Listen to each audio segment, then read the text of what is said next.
And thank you to everyone who's attending our webinar now on New to National Seminar for 2024. I'm CD Davidson Hires, and I'm the membership coordinator here for the Education Writers Association. I'm joined today by Jason Gonzalez of our Journalist Advisory Board and Patrick Rickards of our Community Member Advisory Board. Jason Gonzalez is the Higher Education and Legislative Matters reporter for Chalkbeat Chicago. Previously, he covered K-12 and higher education for the Tennessean and Brunswick County for the Wilmington Star News. He is the 2018 Education Writers Association Reporting Fellow, which I did not know, congratulations, and 2020 Institute for Citizens and Scholars Higher Ed Media Fellow. He's a proud National Association of Hispanic Journalists member and former co-director of its student project, a pop-up newsroom meant to help build and refine the skills of college journalists. Jason is a Colorado native and graduated from the University of Colorado Boulder. Thanks for joining us, Jason. Yeah, thanks for having me. Patrick Rickards is the founder and chief executive officer of the Driving Force Institute for Public Engagement. DFI was created to improve the teaching and learning of American history by ensuring a stream of short, relevant, and provocative American history content for today's learners. Currently on the board of directors for the Center for the Collaborative Classroom and the advisory board for EWA, Patrick also was a former local school board chairman. He's an award-winning author and writes and tweets under the handle @EduFlack. Patrick is the author of 2 award-winning books, Dad Improvement and Dad in a Cheer Bow. He's also the editor of Why Kids Can't Read, continuing to challenge the status quo in education, and the recently published Why History Matters, American History Educators Speak Out, a volume of essays from award-winning social studies teachers on the importance of learning U.S. history. Thanks for joining us, Patrick. I appreciate it. Thanks for having me. As we get started, I want to note that the purpose of this webinar is to introduce our conference to any new members that we may have, or to those who haven't been to an EWA National Seminar in a while. To start us off, Jason, I want to ask, why do you come to EWA's National Seminar? All right, so I have a long list. And the first is always to expand my knowledge on topics. I think EWA does a really great job of putting together seminars and that really focus in on relevant topics that are going on right now in education. And so, whether it's the influx of migrant students right now, or just college equity and for a year later with the affirmative action decision, there's always something that feels really relevant that I can take away and use in my reporting and better educate my community. Finding new sources is always something that I go and use this time for. Really taking the time from panels if I'm interested in what that person had to say, haven't been introduced to them before, I'll just go up to them and say, hey, how can I get better connected to what you're doing and figure out how this fits onto my beat. So the source base I've really expanded because of EWA, and it's really helpful to take that time to go talk to folks who are speaking on the panels. I also use it to find new story ideas. There's things that I don't typically think about in my day-to-day reporting, but AI is one of those, and I got interested and did a story on AI because I saw something at a national seminar. If you don't have much basis or on reporting on students who don't have proper papers in the United States, like it's a really good way to figure out how to handle that sensitively, go into the communities. Other reporters can really talk about what those skills are that they've learned and can pass on to you. And so if there's something you've never covered, something that you're thinking about covered but haven't thought about, and have that idea, EWA's got you covered there. So the other thing that I really like is talking with others about navigating reporting challenges, navigating your newsroom, your beat. Are you a beat reporter who wants to do more enterprise, or are you new to the beat and trying to figure out how to tackle ed reporting and come up with a plan with that? Having editor issues, want to better your data reporting skills. There's so many sessions that can really help you there. There are, folks who you can just go approach and talk to, and they will help you and really network with you and help you figure out what it is that you need from this, and everybody's really open to that and wants to just be a resource. And then camaraderie. I think, because of this, the ed beat has shrunk. It's I know so many people out there who are great education reporters, and get connected to their work and become friends with them. They become a support system.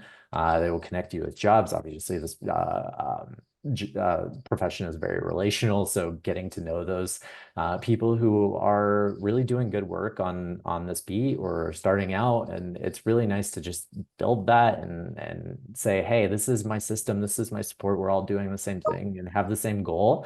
And one of the things that I also encourage is to just strike up a friendly conversation, seek out other members. Gotten to know board presidents in the past. You can always find Eva Maria Ayala out there, the EWA president, and she's always happy to talk to folks, and one of my favorite people. And so, just it becomes a real community, and it's one of my probably my favorite thing is just being part of something that helps you get through the day-to-day of what can be a very challenging beat.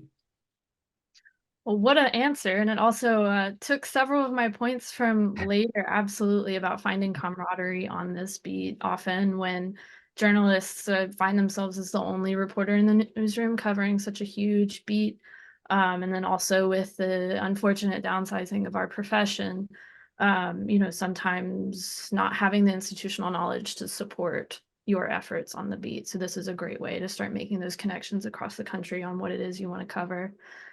And thank you also for your notes on, being able to find sources and build your relationships at our conference. Our content team has put a world of effort into diversifying the panelists that we bring in so that they touch on so many different parts of life and parts of the beat that you want to cover. We have so many different topics that will be discussed throughout the conference, from student mental health to immigration to, disabilities in the classroom, things like that.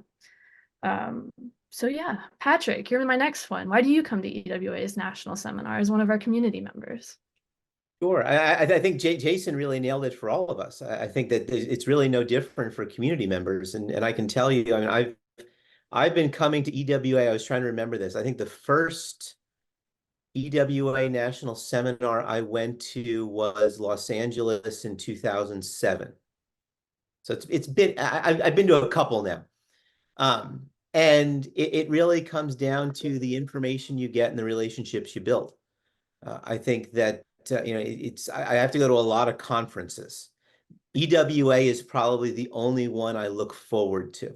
Yes, we love and it. yeah, and I mean, it's definitely true, and it's one of those things that, yeah, I mean, Jason, I think, was absolutely correct. You learn so much. There are topics you never thought of. There are perspectives you never thought of that you're now being educated on. It becomes incredibly valuable, and I think for members of the community, particularly if you know and are following the written and unwritten rules for community members at EWA, it really can become something incredibly important.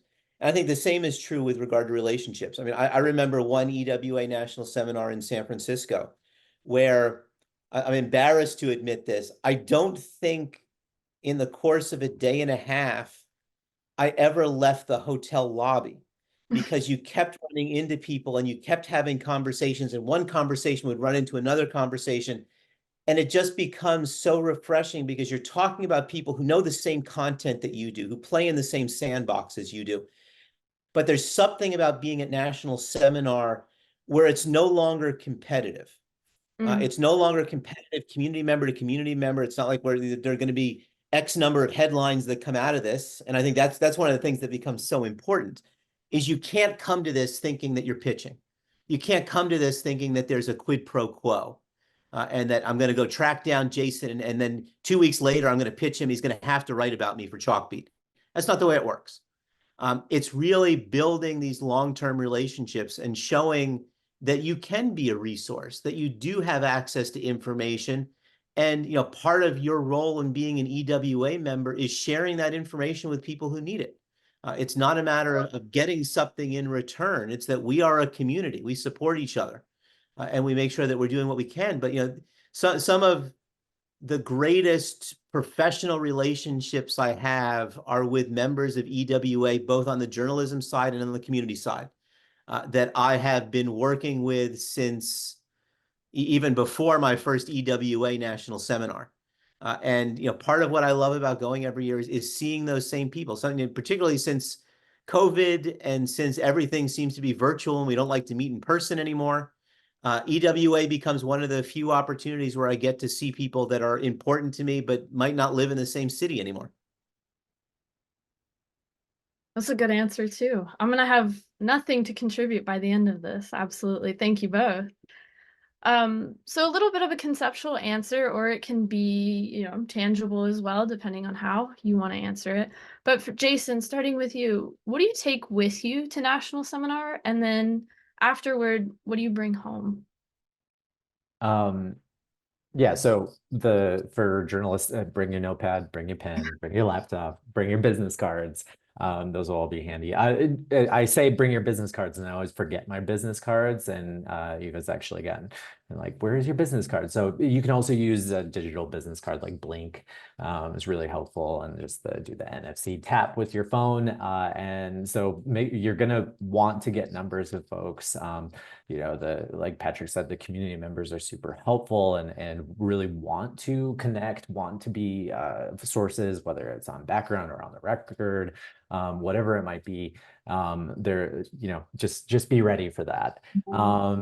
Also bring a good attitude. The sessions can be long, so just, you know, that you're going to be there for learning. Bring a plan to figure out how you're going to learn and how you're going to be a part of those sessions. And it's a long few days, but it's also a rewarding few days. You know, as part of that, also, like I said, strike up conversations, be open to meeting people. You know, even if you're an introvert, pull someone aside and just hang out in the corner and get to know someone. If you're an introvert, also find an extrovert to adopt you. Like, those are good things to think about when you're kind of navigating this, because yeah, you really will want to build that community. You really will want to talk to folks and figure out their perspective. And if you get a little overwhelmed, don't worry, that's hotels right there. So you usually can just take a little break, relax, and then come back. And what I bring back, I always feel very rejuvenated after this. I have a renewed sense of excitement for my beat and the issues I want to tackle. And I hope you all find the same. I mean, it sometimes can be really difficult to be in the day in, day out of reporting and get lost in that and feel a little hopeless sometimes, or feel like, oh man, this is you know, just wearing down on me. But I think being around others, being around a group of people who really understand you, and a community that really understands you is really helpful to me to come back with fresh ideas and come back with a fresh attitude about something I've been doing for a really long time. Absolutely, absolutely. And yeah, for the introverts note, I am one, absolutely. I love putting on a professional hat and being able to talk to all our members. And there are times when I see, you know, other wallflowers during our receptions, and I'll walk up to them and they'll look at me like, oh, another conversation incoming. And I'll just say, do you mind if I just stand here and in silence and we can just like decompress? And they'll be like, absolutely. And that's a new friend I've just made. So you don't have to be on the whole time. Absolutely.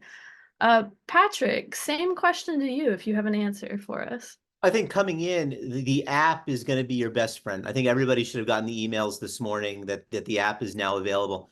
It is, you know, while you will get a printed program, it is so much easier to navigate apps. It just helps you. It helps, you know, you can, even on the plane out there, you can decide which events you're going to go to at night. You can decide which panels you're going to be a part of. You star those up. You populate your own calendar.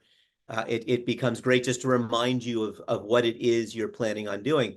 I would also say, going in, look at the app and try to get a sense of who else is going to be there. It goes like CD. I am a horrible introvert.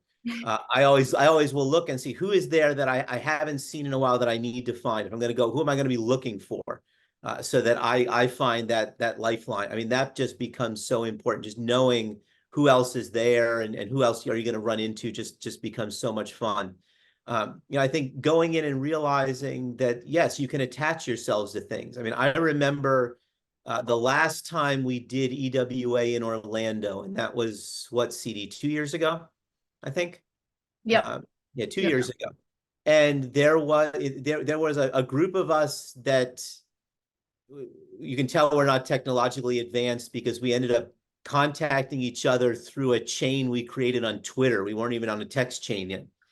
And we ended up meeting outside late at night. And somehow the group kept growing. And that's great. I mean, it's one of those, you should absolutely do that. You see me, find me, you can tag along with whatever I'm doing. I'm welcome. I welcome anybody who wants to be there. I think that, going in, those just become so important that you know what you're doing.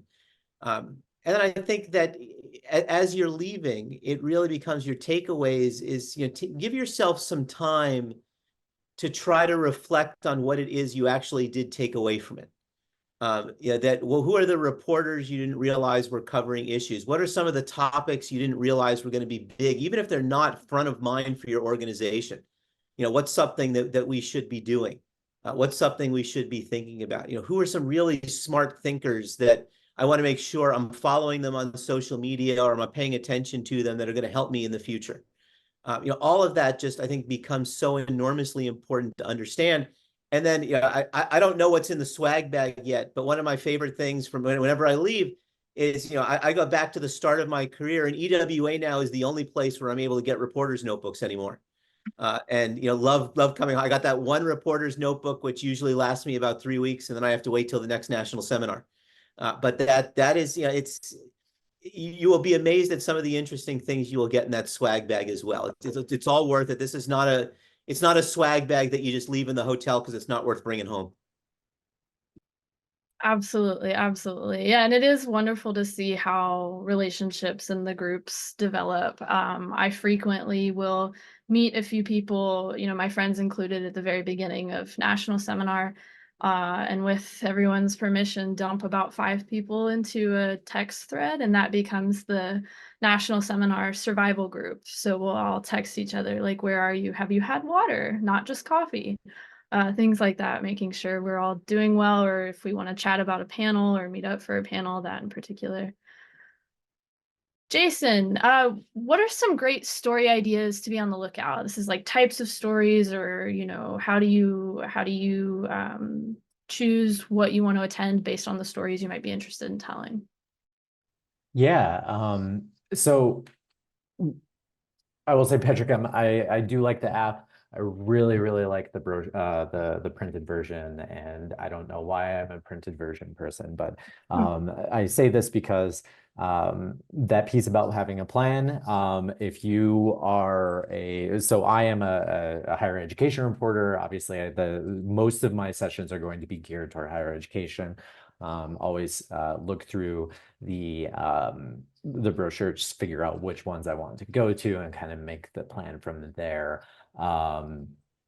And so I just always have really liked that. But the app does really work great, and I will and so whatever format you like, use it there. And you can kind of look at what you want to figure out there from that. So in terms of my plan, it's always going in looking at higher education, legislative coverage, finding folks who are going to be able to help me there.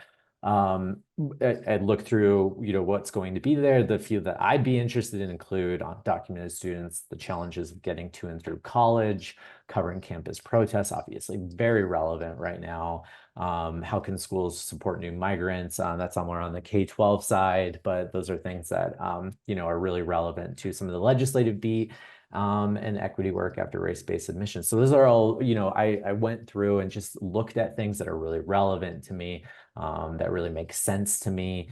And that's a really good plan for folks to have. Just really think about how this is going to impact your reporting, your community, things that you want to explore further that you know are likely topics within your community, and leave yourself open to discover new things. And then, some sessions that I've liked in the past. I really like the caucuses. It's a really great time to be able to figure out who else is on your beat and out there, and very specific beats or your community. I've spent a lot of time with the Latino caucus, and it's just nice to have understand folks who are look like me and have the same challenges as me. It makes me feel not alone. It just makes me feel like there's community within a community at EWA. I'm also a fan of any skills building sessions, learning how to analyze data, finding new data sources. I love that kind of thing. So that's something that I'm always going to look into. Even if it's not maybe relevant to college, higher education, or legislative, there are always things that you kind of mine and figure out or learn how to be better at something. And EWA is a fantastic place to really explore that. And then don't miss anything with Erica Green as a panelist, which is easy this year because she will moderate the session with Miguel Cardona. And so you won't miss that, but she's fantastic. And that's generally where I gravitate to. So it's a lot. Oh, absolutely. I was writing down a few notes while you were talking just to make sure to follow up. We will have, we tried to reserve some panel slots for any breaking news. To some extent we have, but I mean, the protests our higher education campuses right now is front of mind. We will have a handful of student journalists who are covering the protests in attendance at national seminars, so that will be well worth making the panels where they are present and they are marked in our agenda.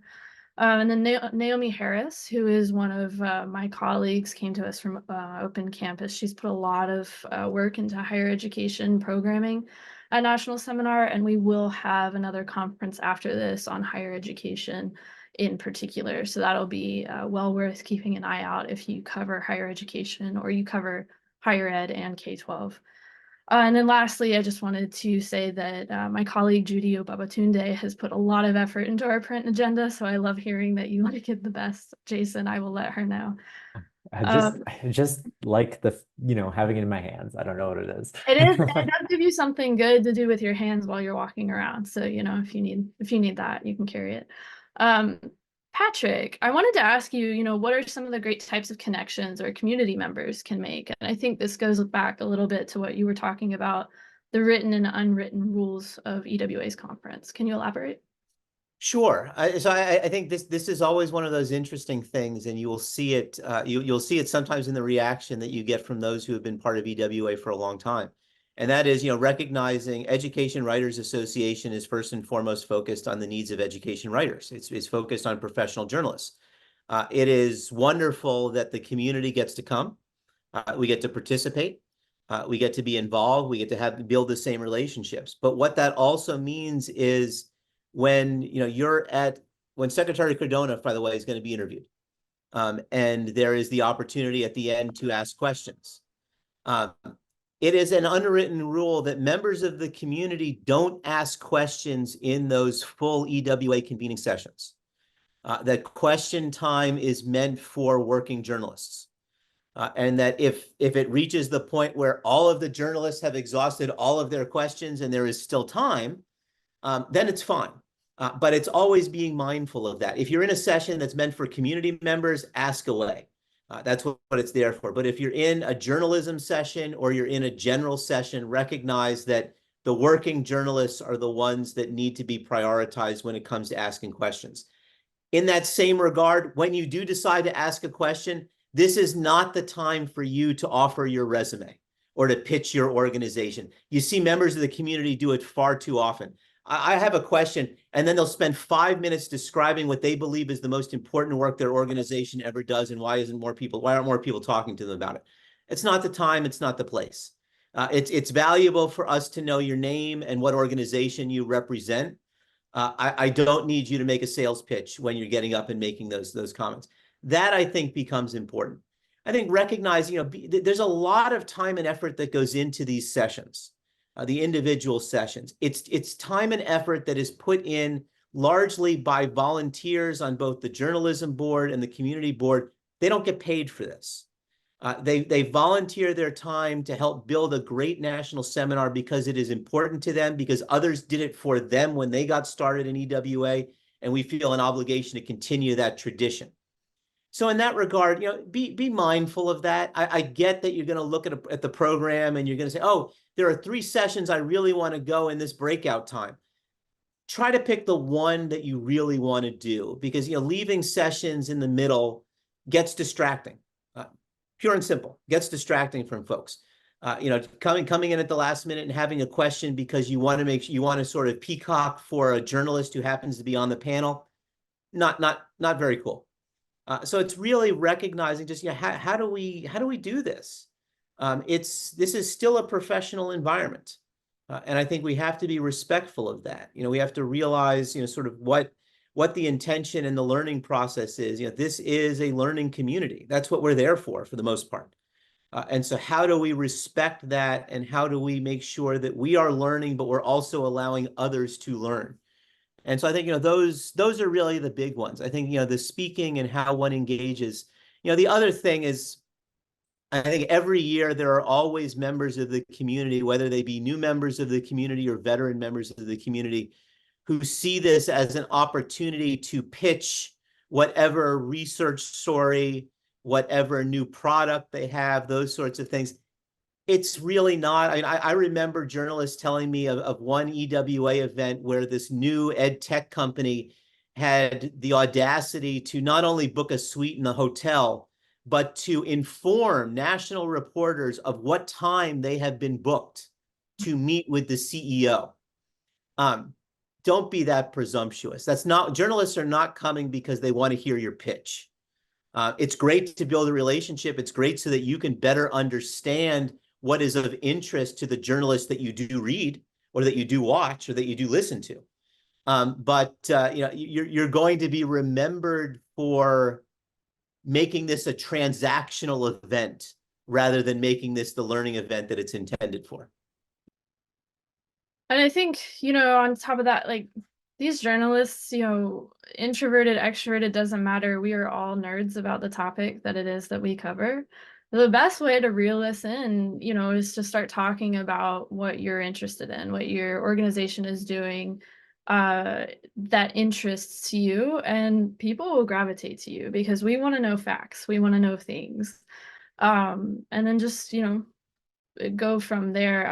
I have been a part of a lot of conversations at lunch or coffees where that very thing was happening, where a researcher or a PR comms person was talking about English language learners within their school district and how the school district was going about supporting them. And they had like 4 reporters around them that were from different parts of the country asking questions about it, because again, we are all interested in facts and narrative. So yeah, but Patrick, I had another question for you later, but I think this is a good segue for you to tell us a little bit about the Community Advisory Board and what y'all have been busy doing, planning for National Seminar this year. Sure. No, I'll always enjoy talking about the Community Board. This is one of those things. I think the way we define community at EWA has really grown over the years. It used to be exactly what I was when I first started coming to EWA. I was a FLAC. I was pitching education stories for education clients. And what we see today is we see a broad range of folks that are part of that. We still see those who are in consulting. We see those who are working in-house in education organizations. You see now individuals like myself who are running education organizations. You see those that are tangentially involved, those who might be vendors within the education space that come to it. And so this is really the community is meant to encompass all of those who are not working professional journalists. So, even if you happen to write your organization's blog or you happen to do your organization's podcast, you're not a journalist. You're a community member in terms of EWA. And so that is what we focus on. And so it becomes really, how do we build programming that becomes valuable and useful for us? I think we all know the wonderful work that EWA does in providing programming throughout the year for working journalists. What we're doing now is also making sure what can we provide for those who are within the space, that are community members. How do we make sure that we're continuing to develop as professionals? Even with what Jason's saying, when there are job changes that happen within the community space as well, these are people that you can reach out to. How do we begin to officially build those networks?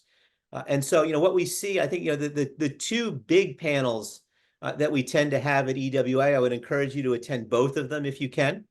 The first one, I believe, is on Thursday morning, which is the reporter roundtable. This is always a great opportunity. You have a couple of reporters who are there to answer whatever questions you have, better understand how do they do their job, what is a beat like, how do they deal with pitches, how do they want to get information, what's a turn on, what's a turn off, all of that. This is your opportunity to ask questions of those reporters that you respect, that you may have been trying to reach, but you just want to better understand how can you more effectively communicate with those that you're trying to engage with. The other one, and I will toot this horn because it's one that I'm moderating again this year, becomes our What's Hot, What's Not panel. And this just becomes a great opportunity to run through both the tactical parts of working in education communications, as well as the subject matters that we deal with, to really understand, what is it we are dealing with now? Do we think this is still going to be an issue in 6 months? Or do we think this is going to just peter out? It always becomes a great conversation, and we see standing room for that. But you're also going to see discussions around artificial intelligence. You're going to see discussions around data and research. All of the things that every year we keep coming back to becomes so important for our jobs, and understand how we can be better partners in EWA. And so I would say, for those that, even if this is your first EWA, once you leave Las Vegas, I won't ask you to do this before you get to Las Vegas. Once you leave Las Vegas and you decide, you know what, I really think there's something here at EWA. I can see being involved more than just once a year at National Seminar. I would ask, reach out to somebody on the community board, or you can even reach out to CD and she'll direct you to us.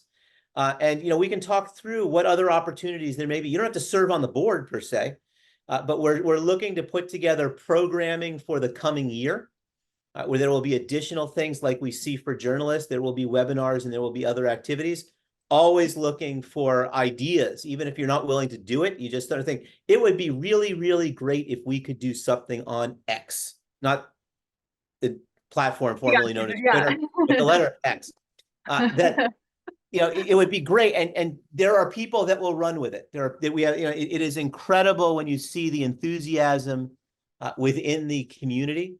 So if you have great ideas, and I know that EWA does all they can to make sure that we're supported, but we can make these things work. But I think it just makes your relationship with EWA far more beneficial. It becomes much stronger if you're figuring out how to engage simply beyond the national seminar. Absolutely, absolutely. And to round out, the programming that y'all have done, we're going to have a DEI in education, approaching it from the communication standpoint, how to navigate that to get to journalists. And then another one is going to be on AI and its applications for PR professionals. So those are both going to be, all 4 of those panels are going to be wonderful to make. Jason, you're a journalist on our journalist advisory board at EWA. How can people approach our what we call JAB members during the conference? The JAB members are awesome, and we all really just want this to be the best professional learning experience for you. And I know that all of the folks on the journalism advisory board love to talk to folks, love to network. Everybody gets a lanyard with a just a name tag on it, and you also get some of your other sort of flags that you put underneath. You can spot people just by saying, hey, like the best thing is conversation starter is like, this is your first time with some of those little pieces, or hey, you're on the advisory board. No one's going to say, hey, like don't come up to me. So just go say hi to them. Go, you know, if you have a question, ask that question. You know, if I was there this year, you know, you could approach me at any time. And I think that a lot of the advisory board members are in the same way. Really want to help you out, really want to be there for you. And we've spent a lot of time helping EWA staff just come up with the best possible experience for all of you professional journalists out there. So just don't be shy. Just that's all I can stress, and check those name tags and see who's who, and strike up a conversation from that, because we're all really excited to talk to you and meet each other, and like I said, make this community even smaller. So. Absolutely, absolutely. And, you know, staff members will be there. We will look like lighthouses, I hope. I hope you'll just gravitate to us, but I'm more than happy. This is what I look like. I am more than happy to connect you with whomever you would like to talk to, even if it's as simple as I have this story idea that, you know, I have no idea how to start on. Is there an editor or somebody else who's covering this? And I'll find that person for you and like drag you over to them and start a conversation. That is what we're there for.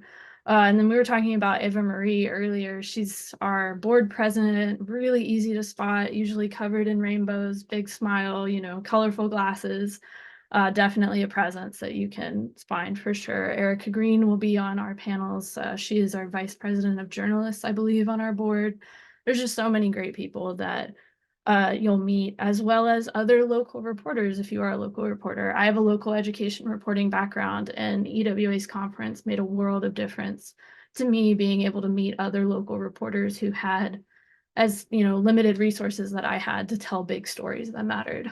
So, you know, big and small, this is a great conference. A few things I wanted to note. I'm going to take the floor for just a minute here. We will have 2 networking sessions at the beginning of the conference, or at the very beginning of the conference.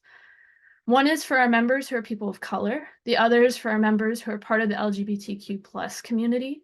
Both of these are networking sessions that are open to all our membership, so not just journalists, not just community members. And both will be Wednesday, May 29th at 4:30 p.m. starting local time. That will be new this year. We'll also have, Jason, you mentioned the caucuses. We'll have at least 10 caucuses this year. I've organized 10 of them that span Asian American journalists, Black Journalist Caucus, LGBTQ plus Journalist Caucus. Our identity affiliations, you'll want to pay attention to the agenda. Some of them are closed to the identity itself, and then journalists only, we ask. But others will be open to a larger attendance. So for instance, our Indigenous Journalist Caucus is for wanting to cover more of an Indigenous community in your beat. So that is open to everyone. We'll also have children and families. So this is covering the topic as well as navigating having a family while being a reporter. Freelancing, which I'll be hosting. Caucus on burnout and mental health. This one in particular, I want to be clear about, it is not a mental health panel that will fix all the problems in journalism. As we will say during the caucus, there are only so many bubble baths that you can take. This one will really be about what is burnout as a syndrome and how does the profession contribute to this in a way that I hope will help be able to recognize what's not our fault when, you know, this reporting, this job feels like so much. We'll also have rural education, suburban education, and then increasing Latinx representation within the newsroom. I had a note about the app as well, which I think Jason or Patrick, you beat me to, and I've put that in the chat as well. Go ahead and download it. That'll be helpful, but also get that print program. For the 2 of you, I think the last question before final thoughts wrap up will be, Jason, you first. You know, approaching panelists after a great panel. Do you have anything to add on that? How to do that? Yeah, you usually see, as having been a panelist and then also having approached, you'll see a long line start to form after. It's best not to, you know, take up all their time asking like 10 million questions. Definitely get connected to them. There's not a lot of time in between sessions. So the best thing to do is just say, once that line starts to form up, if you have, a particular opening question or just have something quick, that's great. Strike up that conversation. But also if you have something more in depth and you have a bunch of questions, get their contact information. Sometimes the contact information will really be up on the screen and you'll be able to readily have that, but definitely introduce yourself. Say hi, say, hey, I'm working on this. I really would like to talk to you further. Love to schedule a time after this. It's really important that you do get that FaceTime. People remember you and people will be more readily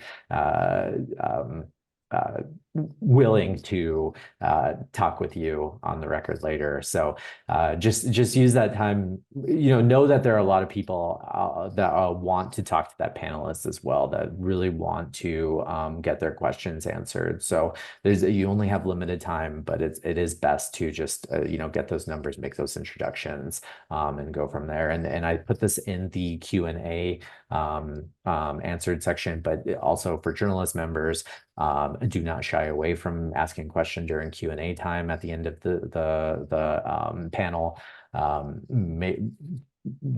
It's your time, so just use it and do not feel shy at all, because everybody, you're a journalist, you have questions, get them answered, and if you have more, take that short time to get to know that person, and then get ready for the next session. Yeah, you just said Q&A and I hopped over to it. I had not been monitoring our Q&A, but thank you all. I will get to the two remaining questions that we have here, and thank you, Jason. I wanted to make a note too that, staff, we have organized all of the panels that you will be attending. So if there was something in particular that you didn't get somebody's contact information or you want to follow up with them directly, give us a shout. We can put you in touch. If it's after the seminar, we will, go dark for about 3 or 4 days after seminar just to recoup, but we will get back to you as soon as we can afterward. And then Patrick, is there anything you want to add about for community members approaching panelists in particular after a session? Well, I think the rules that, the guidance that Jason's provided are spot on. I think the only thing I would add is, yes, you're going to see a lot of people gathering around speakers as the panel ends. And I would ask you to be mindful in that, EWA has a lot of moving parts at National Seminar. And usually there's another event coming in that room next. And so to that end, it's one of those things, yes, it's perfectly fine to immediately make your way to the front and catch a speaker right when they're at the table. But also think about waiting outside the room. They're going to be asked to leave probably within about 5 or 7 minutes of the conclusion of the panel. You can always grab them on their way out. You can walk with them. You can talk with them. You can have probably an even more engaging conversation than when there are 6 or 8 people gathered around them, all wanting to hand them a business card. So just be mindful of that. And even at the social gatherings, at the coffee breaks, at the cocktail hours, you can look for those same people. Just because they're not speaking at the front of the room anymore doesn't mean they're not going to be accessible. They are there to serve as a resource, and you should take advantage of that. Absolutely. I'm going to run through some of the questions. I see you, Patrick and Jason, you've answered a couple. Rashida Williams, I did want to say, we've got some staff members who have put time and energy into programming for chronic absenteeism. So a great first step prior to the conference too. If you want to email me directly, I can put you in touch with those staffers. We'd love to know more about what it is that you do, and then we can potentially help facilitate some connections at the conference on who we know is covering the topic, especially if you have a particular coverage area.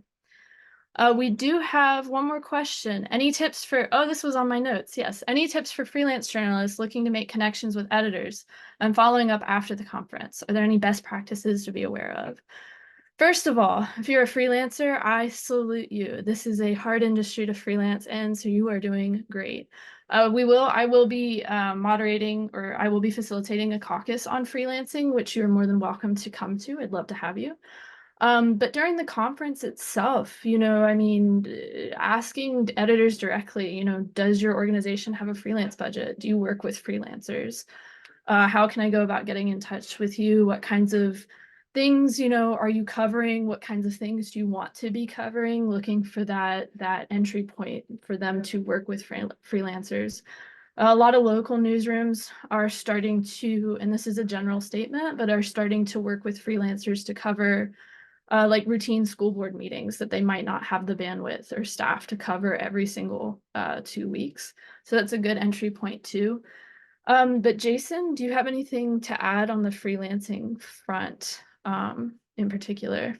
Oh, it's been a long time since I freelanced. So I think those are all great suggestions, CD. And especially, if you find editor out there asking about that freelance budget and what it might look like, and if their opportunities is always a great piece of advice. Definitely attend the caucus if you are a freelancer. Just, there's plenty of ideas that come out of there, and a lot of advice from other freelancers. Really, all of the caucuses are super helpful, but if you're a freelancer specifically, it's a really good idea. And then I just wanted to go back to something Patrick said. Don't feel shy about approaching people after panels. For freelancers, it's a good way to get connected to people who are on that panel who you might have interest in working for. If they're journalists, how to get connected to whether they're editors or them as reporters can kind of direct you. So don't, your opportunities are not over if it's just one, if you missed your window within a panel, you're still able to go back. You're going to see the people throughout the few days that you're there. So just make sure, if you missed them the first time, you don't miss them the second or third, whatever. And if you really, really want, like, I think there's always some people who have free time in between, maybe get a coffee with them and sit down and really talk to them, pick their brain. And you can kind of schedule some kind of one-on-one time with them in that way. And that goes for staffers and freelancers.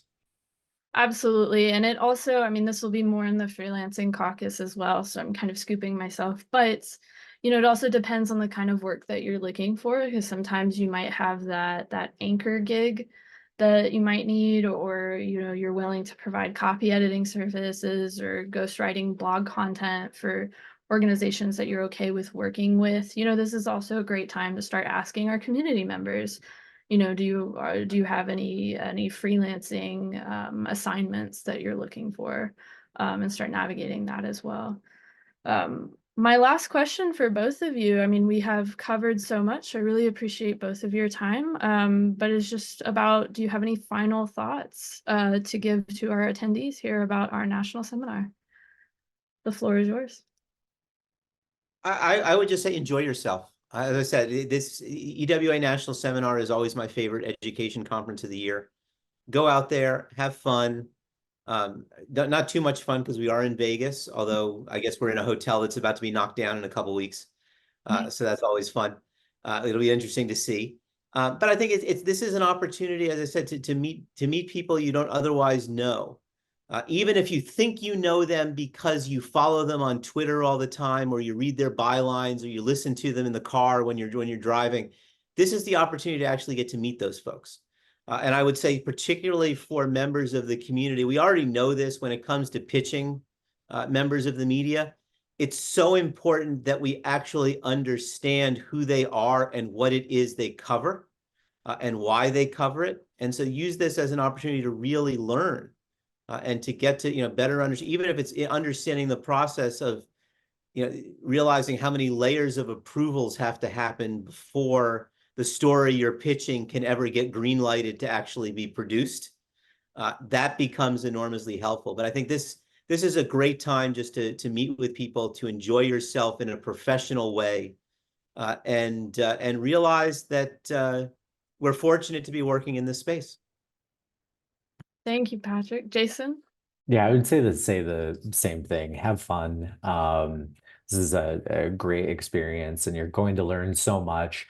relax into those conversations. You know, not every single one of them has to be some structured, you know, I need to get this out of someone. Just get to know people, and people will genuinely want to get to know you as well. So it's a great way to just connect and not have everything be so serious on deadline, and get to know the people who make up this awesome ed beat out there, and the greater ed community. So have fun, everyone. Did like Patrick said, not too much fun. It is Vegas is, I know, is tempting, but don't stop yourself from having some fun.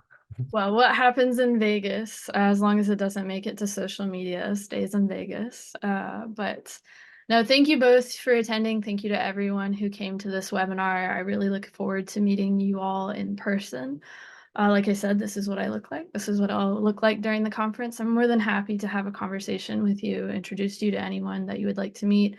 And my very last note is, I want to give a round of applause to the staff at EWA. We've all put so much work, time, energy into this conference. It is our pride of the year, and we're thrilled to have you there. And, for those of you who are attending on a journalism scholarship, gratitude to Tracy Eason, who is our operations manager, for handling all the points of digital logistics for making those scholarships a reality. So thank you all very much, and I look forward to meeting you.